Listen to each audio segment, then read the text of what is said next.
Eu sei, você se identificou com os pombinhos. Só que tem uma diferença, claro, os pombos não têm esse córtex pré-frontal lindo e frondoso que você tem.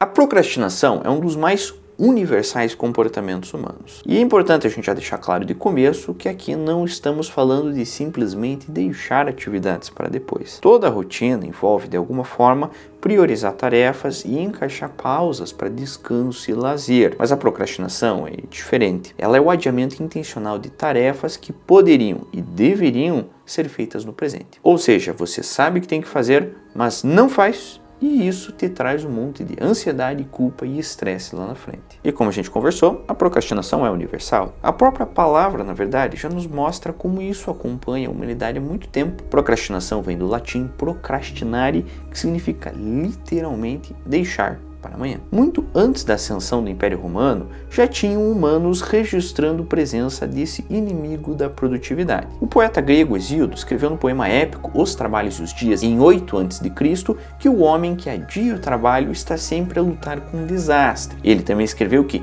não adies para amanhã, nem depois de amanhã, pois não enche o celeiro o homem negligente, nem aquele que adia. A atenção faz o trabalho prosperar. Milênios depois, os psicólogos e os neurocientistas começam então a tentar encontrar respostas para esse problema. E não só encontraram respostas, como melhor, descobriram maneiras eficazes de combater a procrastinação. Claro, eu vou te contar todas as maneiras, mas para isso você precisa entender um pouco sobre o porquê você procrastina. Na falta de qualquer leitura sobre o assunto, a gente acaba ficando com a impressão de que a procrastinação é um fruto de uma preguiça, de uma desorganização. Mas se fosse só assim, os remédios seriam bastante simples.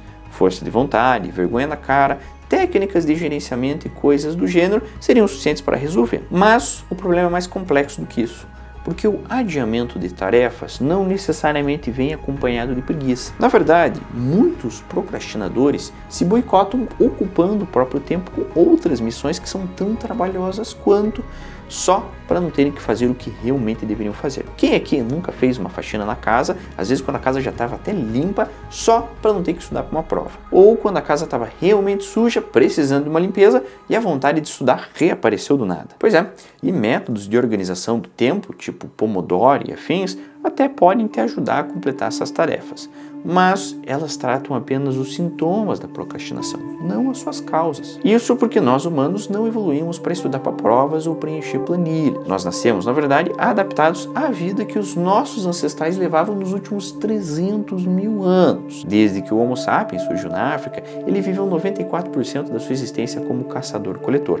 Faz só 8 mil anos, parece bastante, mas é pouco para nossa história, que se formaram as primeiras cidades, a monocultura de grãos e nós passamos ao sedentarismo. No fundo, grande parte da sua massa encefálica foi moldada por um estilo de vida mais selvagem, utilizando principalmente o sistema límbico, responsável por emoções, impulsos sexuais e pelo instinto de sobrevivência, que é o nosso lado mais animalesco. O problema é que o sistema límbico é imediatista. Ele prefere sempre ações que trazem resultado e prazer no aqui e no agora. O que faz todo sentido se você leva uma vida em que o foco é sobreviver até o final do dia e não programar férias para daqui 6 meses. Por isso que fazer coisas como uma poupança para o futuro é tão difícil.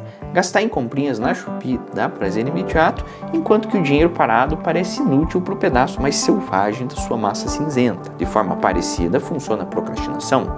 Acessar o Instagram, jogar um joguinho, jogar o jogo do tigrinho, ver uma série da Netflix à 1 da manhã, tudo isso fornece doses cavalares e instantâneas de dopamina, aquele neurotransmissor que a gente fala bastante, associado à motivação, prazer. Enquanto isso, adiantar um trabalho, estudar para uma prova ou organizar o guarda-roupa são tarefas que, além de desagradáveis, seguem a lógica de colher benefícios no longo prazo e podem, quase sempre, serem deixadas de lado. Por essas razões, o seu sistema límbico sempre vai preferir gastar energia e atenção com uma coisa que te traga resultados agora. Mas você não é um bichinho irracional. humanos têm um pedaço do cérebro conhecido como córtex pré-frontal e é onde ficam as capacidades que nos diferenciam de um ratinho atrás de um petisquinho. Planejamento de longo prazo, raciocínio lógico, o poder de prestarem atenção em uma coisa só por horas, tudo isso é responsabilidade do córtex pré-frontal. Caso você se interesse por assuntos como atenção e córtex pré-frontal, aí eu vou deixar aqui um vídeo nos cards que foi feito só sobre atenção e todos os assuntos correlatos, está muito bom, dá uma passada lá. O córtex pré-frontal sabe que estudar inglês, ler um pouquinho de Tolstói por dia, não deixar o trabalho acumular, tudo isso são decisões importantes que vão te dar frutos lá na frente. Mas como resultado, no fim das contas, acontece então uma briga entre essa parte mais antiga do seu cérebro, o sistema límbico, que quer guardar energia para objetivos imediatistas, e a parte mais racional, que ressalta empreitadas desagradáveis, mas necessárias. No fim das contas, você acaba ficando, na verdade, com o pior de cada uma delas. Toda a impulsividade do seu lado ameba, somado com toda a culpa que o seu córtex pré-frontal tão civilizado é capaz de oferecer para você. Mistura esses dois elementos e voilá, nasce a procrastinação. É possível, aqui fica como curiosidade, que a preferência por adiar existe em outras espécies também. Mas é bastante difícil afirmar isso porque existem poucos estudos. A ciência não se interessaria se pombos são procrastinadores. Mas é aí que você se engana. Existem pesquisas que mostram que pombos podem ser procrastinadores. Nesses experimentos, os bichinhos foram ensinados a realizar uma tarefa bem simples.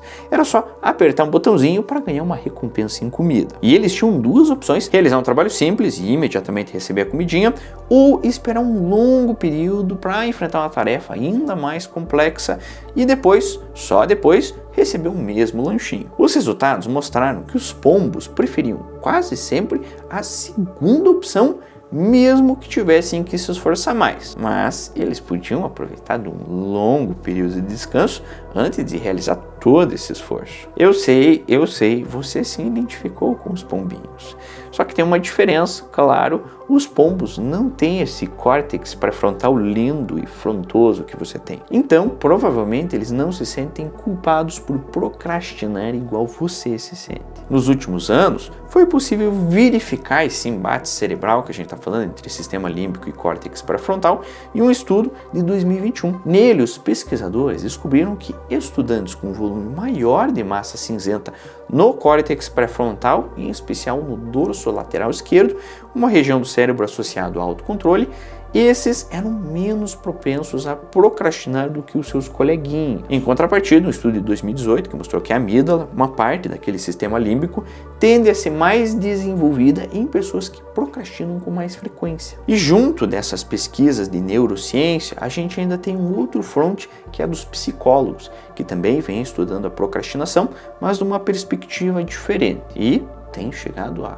conclusões bem interessantes. Uma delas aponta que para a procrastinação, o problema não é o controle de tempo do procrastinador, igual a gente já falou que prega o senso comum, mas sim o gerenciamento de emoções. A pesquisa mostrou que a procrastinação parece ser, na verdade, um mecanismo de defesa, uma forma de lidar com sentimentos desagradáveis. Então, quando uma tarefa parece difícil, amedrontadora, a gente tende a fugir dela o máximo possível. Então é comum que procrastinadores adiem tarefas por medo de enfrentarem desafios, de se colocarem à prova e principalmente de serem julgados. Só que nós temos um backlash. O problema de acontecer isso, dessa estratégia de defesa, é que ela mesma causa mais sentimentos ruins, como ansiedade e culpa, o que, por sua vez, incentiva ainda mais o adiamento das tarefas. Então, é uma bola de neve que transforma tarefas inofensivas pequenininhas em monstros. Por causa disso, missões simples como mandar uma mensagem sensível para um amigo e escrever um e-mail em inglês, tudo isso acaba virando uma batalha hercúlea que parece consumir mais esforço e mais tempo dentro da nossa cabeça do que consumiria na realidade. Mas claro que o vício de adiar até o último momento não afeta todo mundo de forma igual. Por ser fruto de uma má regulação das emoções, a procrastinação está ligada a traços como alto grau de cobrança, de ansiedade, insegurança, falta de autocontrole e de impulsividade. Inclusive, pessoas perfeccionistas, pelo menos que se identificam como perfeccionistas, também tendem a cair nessa armadilha porque temem concluir tarefas que poderão ser reprovadas por professores ou superiores. Existe também a figura do procrastinador crônico. São pessoas que, ao contrário de quem adia uma tarefa ou outra de vez em quando, costumam levar a procrastinação para todas as áreas da vida. Estudo, trabalho, tarefas domésticas, compras, relacionamentos. São aquelas pessoas que enrolam para responder mensagens, marcar encontro, inclusive enrolam para cuidados médicos, hábitos saudáveis. É aquele tipo de pessoa também que fala, mês que vem eu começo a academia. Esses procrastinadores crônicos não só acabam, em decorrência da procrastinação, tendo um desempenho pior nos estudos, como também tendem a ter salários mais baixos e a trocar de emprego ou ficar desempregados com mais frequência. Isso influencia até o campo das finanças. A procrastinação crônica está associada a comportamentos como não conseguir poupar ou poupar pouco para a aposentadoria, não pagar as contas em dia, fazer compras de última hora e não contar com um bom planejamento financeiro, quando na verdade às vezes não tem nenhum planejamento. E a saúde física também sofre. Procrastinadores crônicos evitam visitas de rotina ao médico, ao dentista, a realização de exames, a adoção de hábitos saudáveis. E além disso, vivem constantemente no estresse de lutar contra prazos e uma vida estressante, que por sua vez dá um gás no cortisol, que é aquele hormônio que a gente sempre relaciona ao estresse, que tem a característica de diminuir a capacidade do sistema imunológico e, consequentemente, de combater infecções, o que leva essas pessoas a sempre estarem doentes. Está se identificando com isso? O primeiro passo para combater a procrastinação crônica é reconhecer ela. Parece bobeira, mas não é. Uma das características dos procrastinadores crônicos é viver em negação. A maioria sabe que procrastina, mas tenta terceirizar a culpa, encontrar justificativas para o comportamento. É por causa do celular, é por causa do estresse, do trabalho em equipe, do trânsito, sempre tem uma desculpa. Mas a estratégia negacionista mais comum é transformar a procrastinação numa estratégia consciente de produção. Loucura! Mas esse é o famoso deixo tudo para a última hora porque eu funciono melhor sob pressão. Mas agora que a gente já conhece todas as raízes biológicas e psicológicas da procrastinação, fica a pergunta: podemos fazer alguma coisa contra ela? Dá, claro que dá. Mas é difícil porque o mundo é construído de forma a punir atrasos em vez de recompensar adiantamento. Vire dois exemplos clássicos: a fatura do cartão de crédito e a declaração do imposto de renda.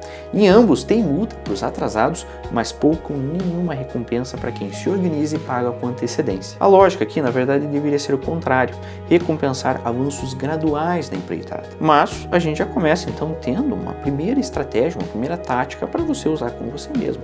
Para cada etapa de uma tarefa cumprida com antecedência, se dê algum benefício, uma pausa maior, um episódio da série que você gosta, uma partida do seu jogo favorito. Técnicas de relaxamento também são excelentes, ajudam a diminuir a ansiedade da tarefa e tornam menos amedrontadora.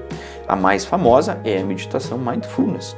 2 estudos separados mostraram que estudantes que praticavam sessões rápidas de Mindfulness eram menos propensos a procrastinar. Outra estratégia interessante é coletar o máximo de informações sobre uma tarefa que parece difícil e planejar o passo a passo de como que você vai cumprir ela. Tudo isso ajuda a tirar a imagem de monstro indomável do seu afazer. Então, da próxima vez que você for estudar, evite colocar no seu caderninho de tarefas a tarefa estudar, porque é uma missão extremamente genérica e indefinida. Prefira anotar na sua listinha as etapas específicas do processo. Então escreva lá: ler capítulo tal, assistir determinada videoaula, fazer determinados exercícios e tirar as dúvidas. Assim, segmentadinho, fica bem mais fácil de cumprir. Quebrar obrigações maiores em mini tarefas também tem uma outra vantagem, que é aumentar a nossa autoestima criando uma bola de neve oposta. Pesquisas mostram que quando você risca itens na sua lista de afazeres, você se sente mais produtivo, mais relaxado e propenso a continuar na produtividade. Nessa mesma lógica, uma dica é encaixar tarefas simples e pequenininhas no meio de momentos produtivos. Então, coisas como lavar uma xícara, confirmar que receba aquele e-mail, marcar uma consulta no dentista, todas essas atividades que são pequenas, parecem inofensivas, mas que por serem rapidinhas acabam sendo proteladas para sempre. E claro, também para procrastinadores crônicos, o recomendável é buscar ajuda profissional. Isso porque podem existir casos mais graves em que a procrastinação é na verdade um sintoma de um problema maior, como uma depressão, um transtorno do déficit de atenção com hiperatividade ou até um transtorno de estresse pós-traumático. Uma outra estratégia, pouco intuitiva, mas que já mostrou a sua eficácia, é a autocompaixão. Como a gente viu, a procrastinação é um comportamento universal e inevitável até certo ponto. Então, tá tudo bem falhar. E se sentir mal por isso acaba piorando as coisas. E isso não é papo de autoajuda, do tipo, não se sinta mal com o que você faz. estudos mostraram que realmente estudantes que se culpam mais por procrastinar entram num círculo vicioso de emoções negativas, como tristeza ou culpa, que, por sua vez, levam a mais procrastinação. Agora, aqueles que se perdoavam pelo vacilo, em contraste, tinham menos chance de voltar a falhar e procrastinar. Essas mesmas pesquisas mostraram que pessoas que tendem a se cobrar mais e são mais rígidas consigo mesmo, estão dando, na verdade, um tiro no pé, porque a busca por aprovação é, na verdade, o combustível dos procrastinadores. Olha só, você assistiu esse vídeo até aqui, eu agradeço muito toda a visualização que você deu, agradeço você ter sido ouvido.